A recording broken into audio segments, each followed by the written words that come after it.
Welcome back to Now I See on CYC. I'm Anna Choi. Today we continue with our guest Barnaby Howarth. Welcome, Barnaby. Thank you, Anna. Continuing from the last episode, how did the church support you during Angela's illness? I'm still blown away by how much the church supported me and Angela and Angela's family all through her illness. We had visits from priests, from bishops, from friends and family and all sorts of people that came and prayed. We had youth from St George Church come and pray. People that didn't even know Angela would just come in because someone else had said, come in and pray for this girl.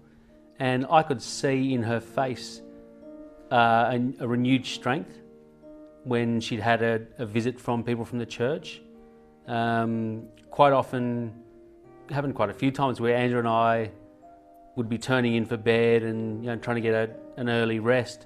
And there'd be a knock on the door and I'd go and answer it, and there's a priest from the church who'd driven to Cogra from Kensington, which is like an hour-long drive, just to pray for Angela.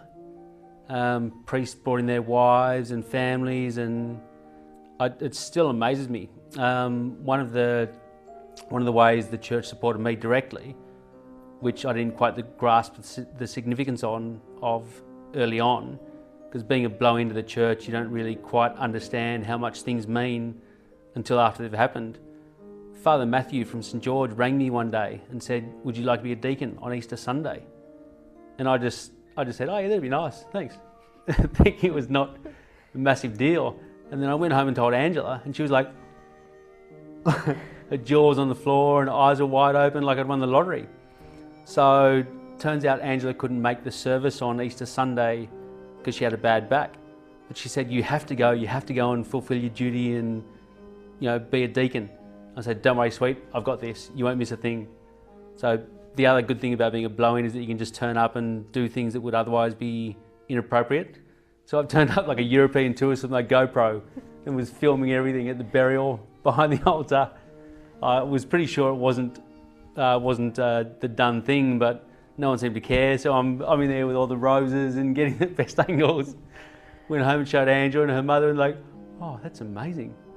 Because Angela always said that she was so jealous of deacons on Easter Sunday because they got to stand behind the altar and look and see what was happening with the burial that you couldn't see from inside the church.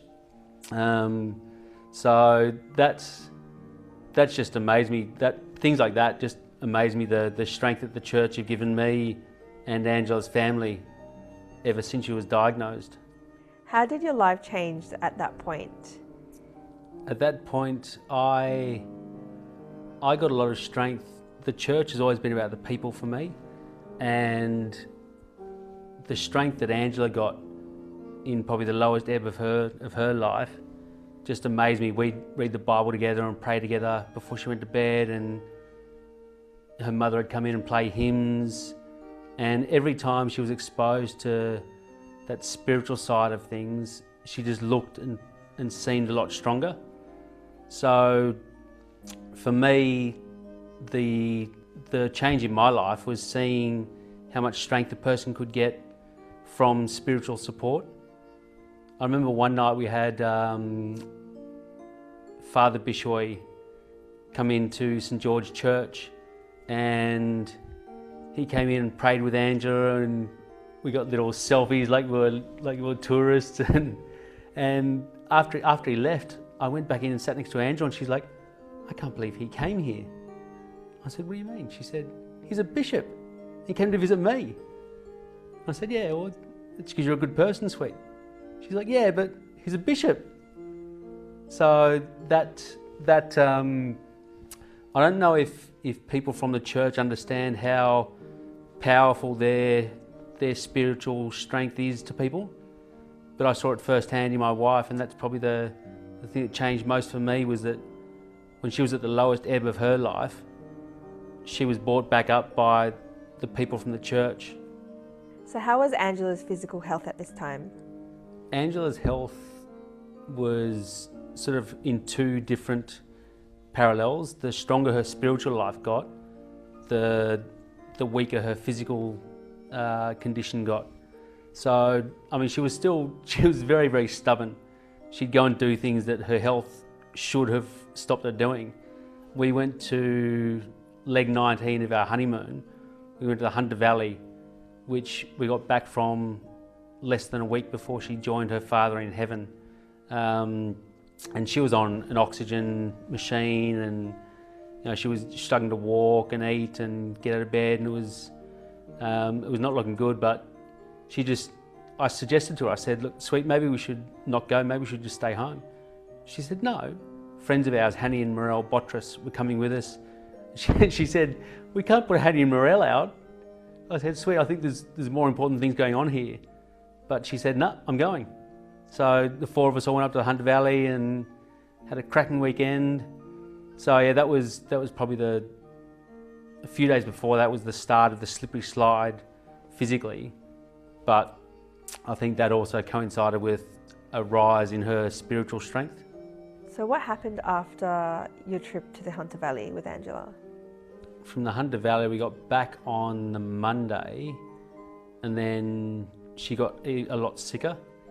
So I wanted to nurse her at home, and we got a chair and some home nurses, but it was just getting too much for that setup. So Angela moved into Sacred Heart Hospice in Darlinghurst, and then she was again getting stronger and stronger physically, but weaker and weaker physically. She was getting stronger and stronger spiritually, but weaker and weaker physically. She started visits from priests and friends and family all coming to pray for her. And her mother and I ended up moving into the hospital with her for the last couple of nights. I stayed in a bed next to her bed, and her mother had her own room. And then on that Saturday, while there was a group of people all standing around Angela's bed, chatting and smiling and laughing, Angela passed away in the middle of it all. And ever since that day, Angela's legacy has been so beautiful. No one remembers anything negative. They don't say, oh, Angela was nice, but it's all good stories and how beautiful she was and how much she loved. And as a husband, if I have emotional moments, they're all very selfish. They're all about me as a husband who's lost his wife. But if I'm realistic about it, Angela's legacy is so beautiful that it's hard to be anything but proud of her as a human being, to the point where so many people came up to her funeral that I'd never even met before. A girl, Angela Mina, a girl I'd never met, flew up from Melbourne to commemorate Angela's funeral. I had friends from work, friends from the football club. It was just, same as our wedding, it was just an ultra beautiful day. I mean, terrible reason to have a day, but it was an ultra beautiful one. I learned a lot more about the Coptic Church during that whole time as well. You guys in Arabic, in Coptic culture, have a thing called an Azza. I've got mates called Azza, but I got told that Coptics don't tend to have a wake post the funeral. They have it before the funeral. So that was a getting used to factor. We had a wake on the Monday before the funeral, which is the first time I'd ever seen that. But one of the other things that Coptics do that I never knew about, which was actually quite beautiful as well, was a condolence line. So myself and my parents and Angela's mother and sister all stood at the front door, and everybody walked out and offered their condolence, which was really nice. I wouldn't have known half the people were in the church that turned up, but standing in the condolence line, you get to see them and speak to them and thank them. So yeah, I find it really difficult when people look at you and say, how are you doing? I find it really hard to be sad and upset because it's been such a beautiful legacy.